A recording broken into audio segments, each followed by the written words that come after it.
The G7 hopes to generate $600 billion to fight China's Belt and Road Initiative. Group of 7 leaders vowed to generate $600 billion over 5 years to finance infrastructure in underdeveloped nations and fight China's Belt and Road Initiative. G7 leaders reintroduced the Partnership for Global Infrastructure and Investment during their annual meeting in southern Germany. Biden said the U.S. will mobilize $200 billion in grants, government cash, and private investment over 5 years to assist initiatives in low- and middle-income nations that combat climate change and promote global health, gender parity, and digital infrastructure. Clarify: this isn't charity.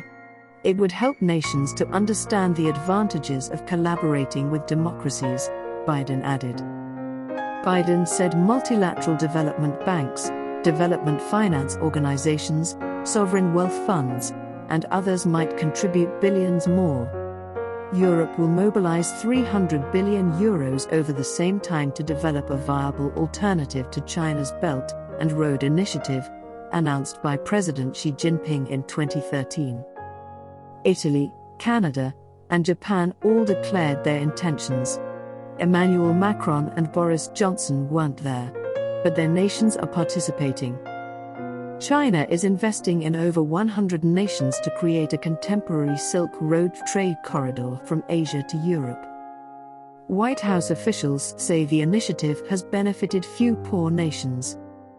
Biden highlighted numerous signature initiatives, including a $2 billion solar development project in Angola with funding from the Commerce Department, the U.S. Export-Import Bank, and U.S. Business Africa Global Shaffer.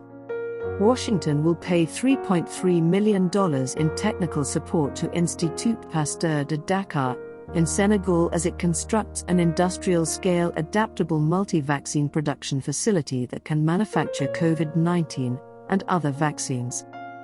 USAID will provide $50 million over 5 years to the World Bank's Childcare Incentive Fund.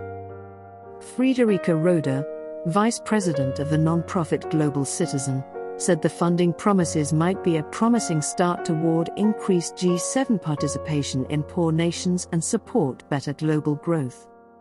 G7 nations provide less than half of the 0.7% pledged in development funding, she added.